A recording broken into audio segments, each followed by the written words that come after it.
Eli Kia Voutilainen ja Julia Heino, onnittelut noususta takaisin ykköseen. Mitäs tunnukset tai tunteet? No, hyvältä tietenkin tuntuu, että ollaan tätä yritetty tässä nyt.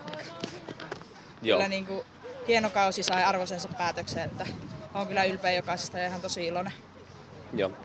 Kia, teette sen ainoan maalin tänään vanhalla rutiinilla. Alkupelihan oli terävää. Niin... Joo, saatiin siinä alussa hyviä hyökkäyksiä ja sitten onneksi niistä yksi päätyi maaliin, niin saatiin pieni helpotus siitä. Joo, tuntuu vähän siltä, että just tuo kuvio ristipallo sinne vasemmalle linjan taakse oli niin kuin harjoiteltu vai? No kyllä, nyt viikon aikana niin mietittiin, että kun ei ole pelattu oikein omaa peliä ja niin kuin tarpeeksi hyvin siinä aiemmassa pelissä, niin että miten saataisiin luotua enemmän uhkaa tuonne HJS:n päätyyn ja tehtyä maali. Joo.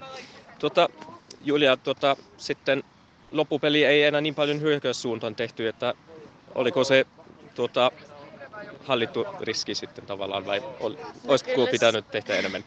No olisihan siinä toki voinut vielä silleen hyökätä, mutta kun johdettiin yhdellä maalilla kuitenkin, niin haluttiin, että pidetään se oma maali puhtaan, että se oli kuitenkin se niin kuin pääasia tuossa lopussa sitten, niin se vähän jäi sitten se hyökkäys ehkä sitten vähemmän. Joo. Sulla on kuitenkin kokemusta Ropsin kanssa nousukaasinta pelistä jo aikaisemmasta ja ennenkin olet pelannut ykkösessä, mihin sä nyt asetat tämän nousun verrattuna aikaisempia? Siitä on jo niin kauan, että en sitä enää niin muista, mutta no nousu on aina nousu, että kyllähän se hyvältä tuntuu. Joo. Joko on suunnitelmia, missä juhlatte? No, onhan meillä päättäri. Kyllä me Leville suunnataan. No niin, se on hyvä paikka. Se on hyvä. Jep. Kiitoksia ja toki hyvä kotimatka ja vielä onnittelut. Kiitos. Kiitos paljon.